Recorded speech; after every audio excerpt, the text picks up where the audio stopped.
Well, hello everyone. Today is Thursday, February the 18th, and it's my pleasure to bring the most recent update for the city of Belleville as we deal with these COVID-19 times. And right off the bat, I want to tell you we are somewhere we've never been before, which is deep in the bowels of Belleville City Hall in the basement. And we are in the mayor and the chief administrative officer's storage room. And I'll talk a little bit more about that in a bit. But there's a lot of history when you have a city that is 205 years old, and we collect a lot of things, and some of those things we have to keep around because we want to have something to remember. But we do have somewhere to store it, and it's been interesting to sort of see a little bit back of Belleville in older times. Let's start off with an update with respect to the health unit and how we're doing in the Hastings and Prince Edward region. We remain in what that is called green zone, and we talked about that last week. We were one of 3 regions in all of Ontario that were allowed to move back into the previous color-coded zone. So that's a result of the hard work we have been doing in our area.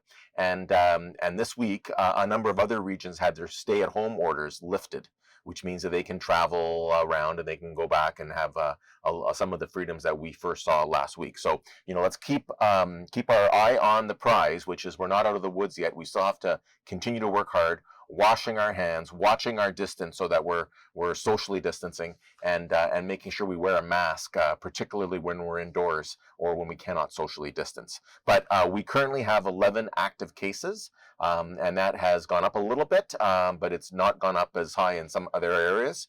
We've had about 1,500 vaccines administered locally, and those I can confirm that all residents of long-term care facilities have gotten their first dose. And many medical employees have as well. So we are now working on the second dose for those people, now that there's more vaccine supply in Ontario, and we continue to roll it out to other people in the population. We had some really good news this week. Previously, that Pfizer vaccine that is needed to be kept at a very, very cold temperature was being shipped to Kingston, where it was being diluted, and then our ambulances would have to go there, pick them up, and bring them back here to administer them locally. And we received word yesterday that Belleville General Hospital, which has one of those super cold freezers, is now being permitted to be able to have the vaccine shipped directly to them. So that will be a big help for us, and make sure that we can vaccinate people locally. And really want to thank Quinte Healthcare and the health unit for all the work that they're doing.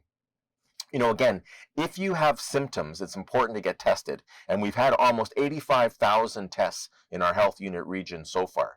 And it's really, really important that if you have any of the symptoms, that you do get tested. And so you can go to the Belleville Assessment Center. It's open from 9 a.m. to 5 p.m. daily here in Belleville. It's on College Street, where the old Quinte Secondary School was. You can call and make an appointment, because you do need to have an appointment to go to there. You can call them at 613-961-5544.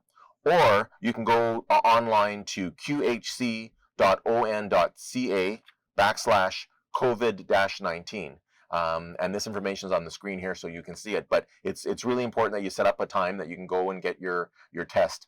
These are the things that we really need to do going forward to keep our numbers low as we move along. So I want to encourage everybody. I want to congratulate everybody. We're doing a great job, as we have from the very beginning. A year ago today, I was at CFB Trenton with Federal Minister of Health Patty Hajdu, our Member of Parliament Neil Ellis, and Quinte West Mayor Jim Harrison and myself. We went there so that we could see the operations where we had Canadians that were here from China, repatriated Canadians that were brought back a year ago. So we've been dealing with COVID for quite some time and dealing with it really well, but let's keep our eye on the prize. There are a number of boards and committees that do the work for the city of Belleville that leads up to the decisions that we make at Belleville City Council meetings. And we have a number of openings right now, as you can see on the screen. We have the Accessibility Advisory Committee, the Municipal Heritage Committee, the Youth Advisory Committee, Lighting Display Committee, Gateway Signage Committee, the Diversity, Equity, and Inclusion Committee, amongst some, and information is available on the city website. I'd encourage anyone who's interested in making a contribution to the civic affairs of our fine city to consider it and fill in an application. Those applications close on February the 28th.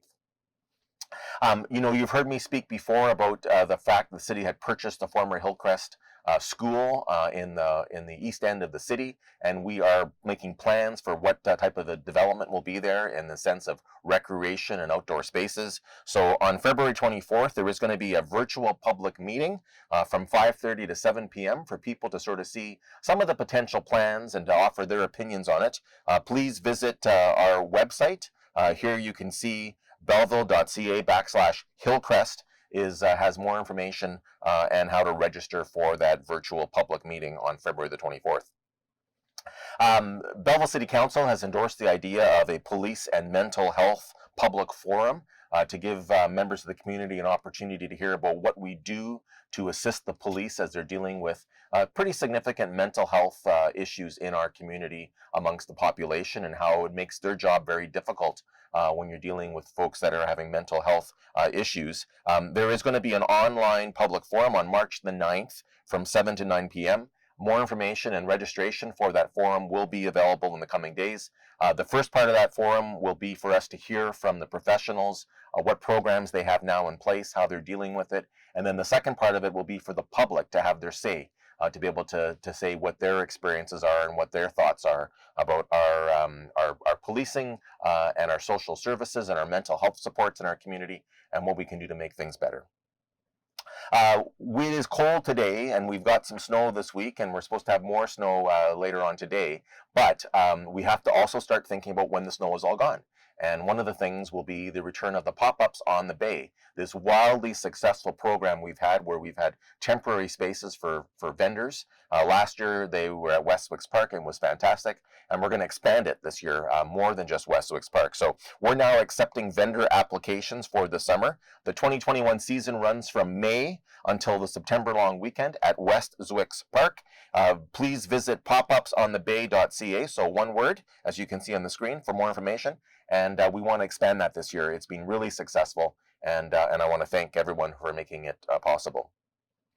You know, traffic is a concern. When I get together with other mayors from Ontario, every community is dealing with really roads that are overpopulated. They were never built for the amount of traffic that are going on them. Also, people are driving too quickly, particularly in lower traffic zones, so where you don't have quite as much traffic as on your main street. They're driving still way too quickly. It's a concern for our residents, and we are asking residents to submit their specific traffic concerns so that our traffic calming pilot project, work that we can do to try to slow down the rate of speed of vehicles in the city, can start. If you can please put that in by March the 31st for consideration on the traffic calming implementation steps.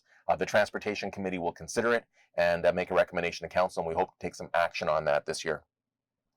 A lot of employers in Belleville are desperately needing additional workers, people in the workforce. So there is going to be a Quinte Region Career Fair. Residents are able to go on March the 10th during 2 sessions from 10 a.m. until noon, and then later from 5 p.m. until 7, where there'll be job seekers and employers that will be in a virtual environment. Please register at quintecareerfair.ca. If you are interested in working, we have lots of people that are interested in hiring you. So I'd ask you to go there. The Snow Angel program. This week it was my pleasure, along with Councillor Thompson, to present Roy Sherrard, Bill Crothers, and the father and son duo of Eric and Gordy Crawford, with some City Hall and some Belleville City wearables and a certificate, thanking them for being part of our Snow Angel program. And the Snow Angel program is where they help their neighbors and other people in neighborhoods who can't shovel their driveways or their sidewalks with that. And these folks are doing a great job, and I want to thank everybody throughout the city that are doing the Snow Angel program. It is wonderful. Please visit the city's website and get more information on that. As I said, we're down here in the bowels of Belleville City Hall in the storage area. And it's amazing over the years, all the things that we have caught up, and it's great to see. I don't know how many of you will remember back when we had these hats that we had out in the city. And back in 1996, we were one of Canada's communities in bloom, and we had that. And then we also have a throwback to quite some time ago about downtown Belleville. And there's lots of things here about with our sister cities, including a sword from Lahr, Germany, that was given to the city in 1981, and it was we had space for it, but just with all the things that are going on at City Hall, we haven't had. I remember seeing many cakes cut with this by the mayor of Belleville and the Bürgermeister, which is the word for mayor in German, of Lahr, as they were there. Also, you know, when Belleville had its Jubilee Year in 1887, this was the Belleville City Council. You know, back then it was not uncommon to have a council of all men, including the mayor at the time, who was Mayor Bigger. And I'm not quite 100% sure. There may have been 2 mayors that year, but nonetheless, Mayor Bigger is here in this photo. And you can see there were a lot more councillors back then in 1887 than there are today in Belleville in 2021. And that is a good thing, you know, but it's interesting how much times have changed. Something a little more current is the Community Mayor's Challenge, the Community Living Mayor's Challenge Trophy. And the city of Belleville won this in 2019, the first year that I was the mayor. My team won that, and we're really, really proud of it. Unfortunately, we don't have the room right now to have it up in Belleville City Council, but or City Hall while we're doing the renovations. But it is wonderful. And then you can see a photo here of some other things that we have here, including the Centennial Plate and a number of other things that we have. It's great to have the history of our community and our city to try to remember all the things that we do. You know, of course, there's so many activities the city's required to do in keeping track of birth and death certificates, marriage certificates, a number of things, and this is where we are able to keep them. In the future, we are looking at digitizing so we can have records properly, but in the meantime, I thought I would give you a little look at what it's like down deep in the basement of Belleville. And if Jenna can just turn, she can show you the window that looks outside onto Market Square. And this has been a wonderful building, you know, built in around 1870. It really has stood the test of time and has served Belleville residents very, very well. And we still get lots of use out of it, and it goes really well. With that, that's my update for this week. Of course, if you want to get a hold of me, you can contact me through my office. You can also contact all of your city councilors by going to the city's website for their contact information. We'd love to hear from you and try to help as best we can. And we ask you to stay safe and stay vigilant over the next little while. And I'll be back next week with another update from the City of Belleville.